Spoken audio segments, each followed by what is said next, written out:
Bismillahirrahmanirrahim. Alhamdulillahirabbil alamin. Allahumma shalli wa sallim ala sayyidina Muhammad wa ala ali sayyidina Muhammad. Wa nata'allamu ta'alif wa naf'a wa intifa' wa tadabbur wa tazkir ibadah istifadah wa harfa tawfiq billah sunnati Rasulillah sallallahu alaihi wasallam doa ibadah wa wudhu. Kita sampai pada bab adab-adab dari mulai setelah terbitnya matahari sampai waktu zawal tergelincirnya matahari masuk waktu zuhur, pada kitab Bidayatul Hidayah karya Abu Hamid Al-Imam Al-Ghazali Muhammad Al-Ghazali. Imam Ghazali mengatakan hendaklah kita mengisi waktu kita dengan 4 hal. Yang pertama yang sedang kita bahas dan yang terutama, kita mengisi waktu kita setelah selesai zikir sampai terbit matahari, lalu kita isi waktu kita dengan menuntut ilmu yang bermanfaat. Di pertemuan yang lalu kita membahas makna ilmu yang bermanfaat itu fa'idha faraghta min dzalika kullihi wa faraqta min islahi nafsika zahiran wa batinan wa fadala syai'un min awqatika. Mencari ilmu yang bermanfaat yaitu ilmu yang kau pentingkan bagi ilmu yang darurat engkau harus mengetahuinya supaya memudahkan jalan bagimu untuk menyembah Allah Subhanahu wa ta'ala, dan itu pun harus dilandasi dengan niat yang benar.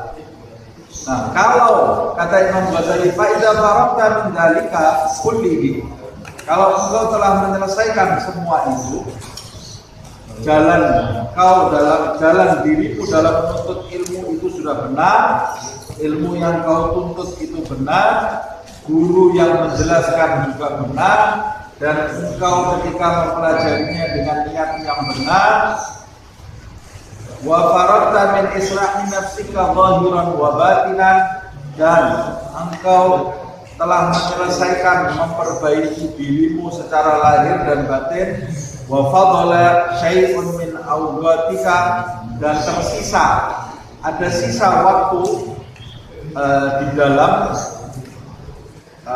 dalam jadwal atau tertib yang kau buat dari mulai terbitnya matahari sampai tergelincirnya matahari. Ada sisa waktu, umpamanya kita menentukan dari jam 8 sampai jam 9 untuk menuntut ilmu, dan kau telah menyelesaikan sebelum waktu itu habis. Kalau engkau telah menyelesaikannya padahal masih ada sisa waktu, umpamanya seperti itu, fala ba'sa an tashtagila bi ilmi madhab, atau ilmu yang wajib semuanya sudah kau pelajari. Engkau sudah mempelajari semua ilmu tentang sholat wajib, ilmu tentang sholat, rukun-rukun sholat yang wajib-wajib, semuanya engkau sudah mempelajari. Terus aku harus belajar ilmu apalagi ini? Kalau sudah engkau selesaikan itu, engkau diperbolehkan la ba'sa tastabila bi ilmi madhab min al-fiqhi li ta'rifa bihi al-furu'an nadira fil ibadat. Engkau boleh mempelajari ilmu madhab di dalam fikih agar engkau mengetahui pasal-pasal atau masalah-masalah yang jarang diketahui oleh orang umum dalam hal beribadah kepada Allah Subhanahu wa ta'ala. Masalah-masalah yang pelik, engkau baru boleh mempelajari masalah-masalah yang pelik itu setelah engkau belajar masalah-masalah yang darurat setiap orang harus mengetahuinya, seperti rukun sholat, hal-hal yang membatalkan sholat, syarat-syarat sholat. Kalau itu sudah tuntas engkau pelajari, baru engkau boleh mempelajari lebih lanjut masalah-masalah yang pelik. Bukan seperti orang di masa ini, belajar rukun sholat tidak pernah, rukun wudhu tidak pernah, hal yang membatalkan wudhu dia tidak tahu, hal yang membatalkan sholat dia tidak tahu, tapi dia pandai berdebat. Masalah-masalah pelik dia berdebat di situ, diadakan seminar, diskusi, tanya jawab, debat. Tapi ketika kita tanya apa hal yang membatalkan itu, wallahu a'lam, nggak tahu. Apa itu hal yang membatalkan sholat? Syarat-syarat sholat, syarat sahnya sholat apa? Apa rukun sholat? Sebutkan rukun ucapan. Apa itu rukun perbuatan? Apa itu rukun hati? Wallahu a'lam. Tapi dia pandai berdebat, mengetahui masalah-masalah yang kalau itu tidak dia ketahui tidak bermadarat. Andai dia tidak mengetahui itu, ilmu itu tidak bermadarat bagi hubungan dia dengan Allah, tapi dia rela, dia biarkan dirinya tidak mengetahui hal-hal yang jika dia bodoh terhadap hal itu bermadarat terhadap hubungan dia dengan Allah SWT. Sholatnya bisa tidak sah, wudhunya tidak sah, dia menang saja. Ini salah. Kata Imam Ghazali, pelajari dulu yang pokok. Baru setelah itu engkau bisa mempelajari ilmu yang lebih dalam lagi. Wa tariq at-tawassut bainal khalqi fil khusumat inda iqbalihim 'ala syahwat. Dan kamu bisa mempelajari bagaimana jalan tengah antara untuk menyelesaikan pertikaian antara makhluk Allah Subhanahu wa taala ketika dia menjatuhkan dirinya kepada syahwat. Padalika aidan ba'dal faraq min hadhil muhimmat min jumlah furudil kifayah. Nah, ini juga engkau bisa mempelajari itu setelah engkau pelajari yang bagian yang kedua tadi, dan ini termasuk furudul kifayah, fardhu kifayah. Artinya engkau mempelajari bagaimana cara mencapai kedudukan sebagai seorang mufti. Memenuhi dirimu, syarat-syarat di dalam dirimu supaya engkau bisa berfatwa, mengetahui pertikaian antara orang yang satu dengan orang yang lain, atau mengobati permasalahan sehari-hari orang dalam menyalahi aturan-aturan Allah SWT. Engkau berfatwa. Nah, untuk menjadi mufti itu fardhu kifayah. Tidak semua orang harus berusaha jadi mufti. Jika ada mufti satu atau dua mufti di tempat itu, tidak cukup sibukkan dirimu dengan hal-hal yang diperlukan menuju kepada Allah SWT, kecuali kalau di tempat itu tidak ada orang yang bisa berfatwa menyelesaikan masalah orang, maka harus ditunjuk salah satunya untuk mempelajari lebih dalam tentang ilmu fikih, ilmu agama.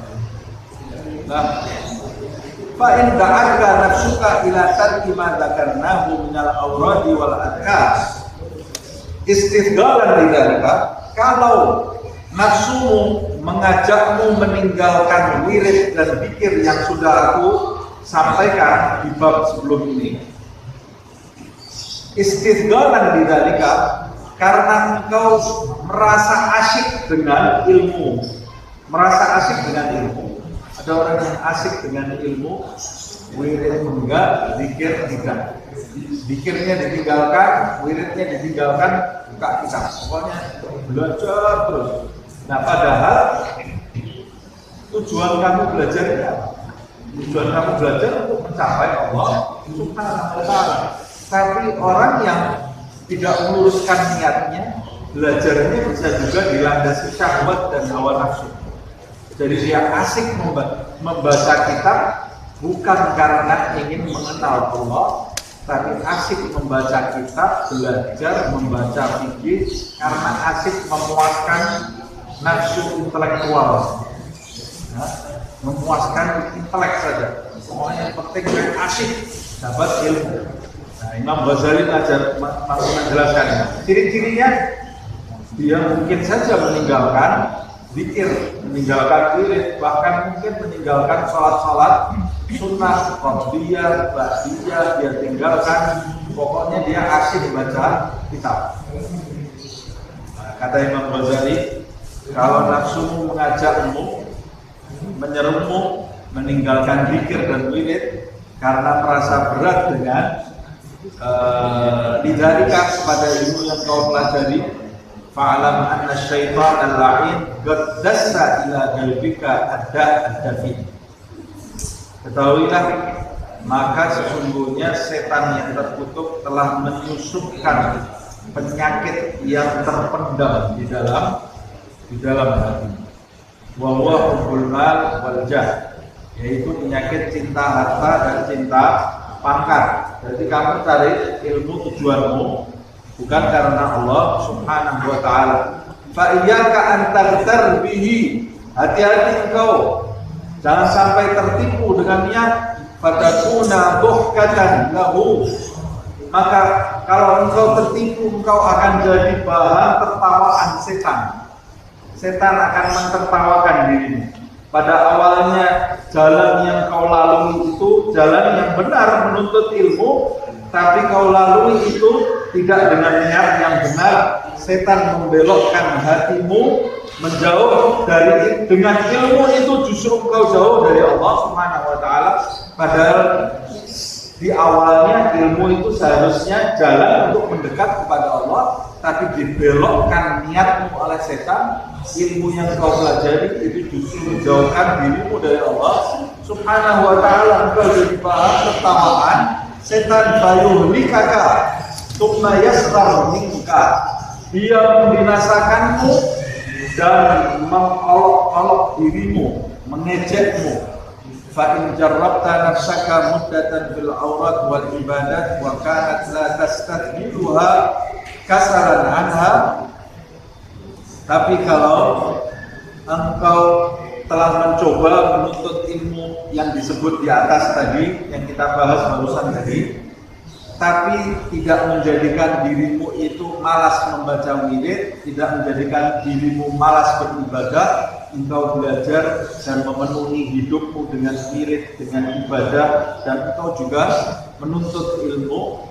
Walakin dhaharat raghbatuka fi tahsilil ilmin nafi' wa lam turid bihi illa wajha Allah ta'ala wa daral akhirah, fadzalika afdal min nawafilil ibadah.